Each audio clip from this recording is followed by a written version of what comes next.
Ayon sa kasaysayan, ang Malabon ay dating tinatawag na tambubong. At ayon sa kanila, ang katawagang Malabon ay nagmula sa salitang Malabong na ang ibig sabihin ay maraming labong o bamboo shoots. Ang lugar ng Malabon ay kilala bilang food business capital ng Metro Manila. Sa katunayan, ay dito lang naman nagmula ang pinagmamalaki nilang Pansit Malabon. Sa lugar din matatagpuan ang iba't ibang food manufacturing groups gaya ng Silver Swan, Rufina Patis, Master Siomai at Rino Liver Spread.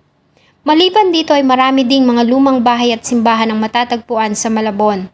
Isa na riyan ang mahigit 400 taon na ang simbahan ng San Bartolome, ang lumang bahay ng si Juco Mansion na itinayo mahigit 100 taon na ang nakakalipas.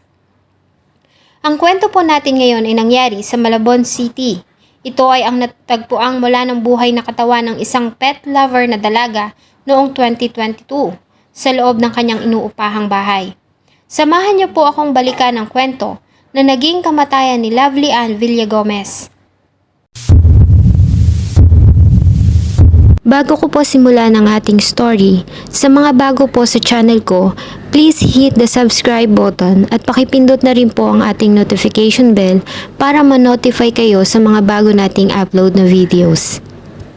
2022, bago pa man lumubog ang araw sa kanluran, ay nakatanggap ng report ang Substation 7 ng Malabon City Police. Ito ay dahil sa natagpuang wala ng buhay na katawan ng isang dalaga sa inuupahan nitong bahay sa Barangay Baritan. Nang magtungo sila sa lugar ay dinatnan nila ang kalunos-lunos na kalagayan ng dalaga. Wala itong damit sa ibabang bahagi ng kanyang katawan at may bakas ng sangkal sa kanyang leeg. Katabi nito ang alaga nitong aso na duguan, sanhi ng natamo nitong mga saksak. Wala ding mahalagang gamit ng biktima ang nawawala. Kaya naman ang motibong tinitignan ng kapulisan ay ang panggagahasa. Ayon sa kanilang naging panayam, sa nobyo ng biktima na si Kevin Lim, ay nagtungo siya sa bahay ng nobya ng bandang alas 6 pasado ng hapon. Nag-alala na kasi umano siya dahil sa hindi nito sinasagot ang kanyang mga tawag at messages mula alas 2 ng hapon. Kaya naman ay nagdesisyon na siya na puntahan ito sa inuupahang bahay.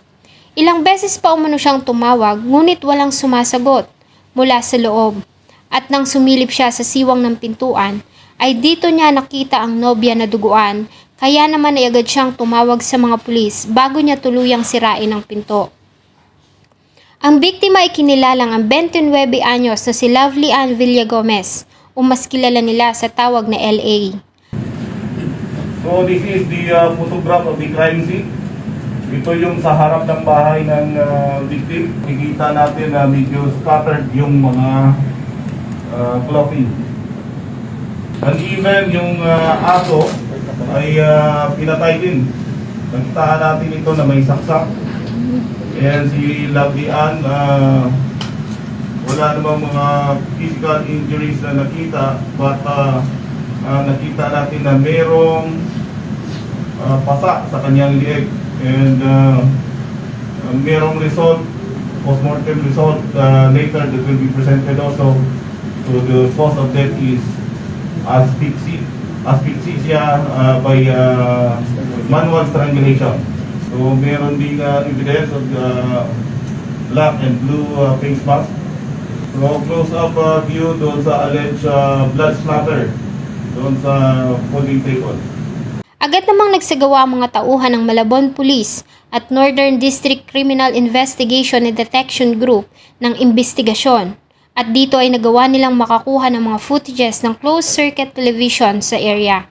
At dito ay nagawa nilang makita ang mga nangyari noong araw bago makitang wala ng buhay ang biktima.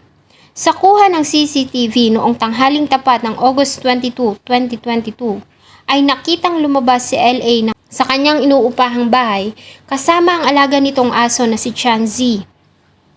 Ayon sa pamilya, ay ugali na ni LA na maglakad sa lugar kasama ang alaga. Habang naglalakad ay napansin ang isang lalaki na nakasuot ng printed na itim na damit at may dalang sports bag. Ang sumunod sa dalaga hanggang sa bumalik ito sa tinutuluyan. Nang makapasok sa loob ay may 10 minuto pa na nagpabalik-balik ang lalaki sa lugar at tila ba hindi mapakali hanggang sa makakuha ito ng tiyempo at makikita sa kuha ng CCTV ang pagpasok nito sa loob ng bandang 1:00 ng hapon. Makalipas ang 55 minuto ay nakitang muli ang lalaki na lumabas ng bahay. Ngunit nakasuot na ito ng kulay dilaw na damit at dala pa din ito ang kanyang sports bag. Sinundan ng mga pulis ang daan na tinahak nito at muli silang nakakuha ng isa pang kuha ng CCTV kung saan ay makikitang sumakay ito sa pampaseherong e-trike. Kinabukasan August 23, 2022 ay nagsagawa ng follow-up investigation ng grupo. Dito ay nagtanong-tulong sila sa lahat ng driver ng pampaseherong e-trike sa area kung nakita nila ang lalaki na nakuhaan ng CCTV. Ginawa niya yung krimen ay sumakay siya ng e-trike. So, na-trace din natin yung driver ng e-trike and kung saan siya binaba doon sa Pantihan, Barangay Flores, Malabon City. Personal sinamahan nito sa lugar kung saan nito ibinaba ang pasahero, sa Barangay Flores. Ngunit hindi na nila natagpuan ang hinahanap sa lugar. Ayon sa tiyahin nito ay umalis na doon ang lalaki na nasa CCTV na positibo nilang kinilala na ang 26 years old na si J. Mark Reyes, isang construction worker. Naikwento din ng mga kaanak nito na umamin sa kanila si J. Mark na may nadisgrasya umano itong babae. Nang hingi pa umano ito ng pamasahe at maaari umanong nagtungo ito sa bahay ng kanyang lolo sa Malolos, Bulacan. Napag-alaman din ng mga otoridad na ang suspect ay dati nang naaresto sa kasong may kinalaman sa illegal drugs o paglabag sa RA 9165 noong taong 2019 at nakalaya lamang noong 2021, ngunit ito ay nasa ilalim pa din ng probation. Agad na nagsagawa ang grupo ng manhunt operation at nagtungo sa itinurong bahay ng lolo ng suspect sa Bulacan. Alas 5 ng madaling araw ay inaresto nila ito habang natutulog. Nagawa nilang ma-recover ang kulay dilaw na damit na suot nito nang umalis sa crime scene sa loob ng dala nitong sports bag. Sinubukan pa nitong pumalag at tumanggi na sumama sa mga pulis. Nang makarating sa presinto, ay umamin na din ito sa ginawang krimen. Ayon sa kanya, ay nakursunadahan lamang umano niya ang dalaga.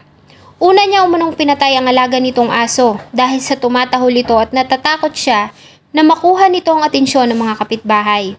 Dito ay nakita siya ng dalaga. Sa takot ay nasakal niya ito hanggang sa mawalan ito ng buhay bago niya ito ginawa ng masama. Nagawa pa nitong maglinis ng katawan at magpalit ng damit bago umalis sa lugar. Ang suspect ay sinampahan ng kasong pagpatay, panggagahasa, resistance at disobedience to the persons of authority sa Prosecutor's Office ng Malabon.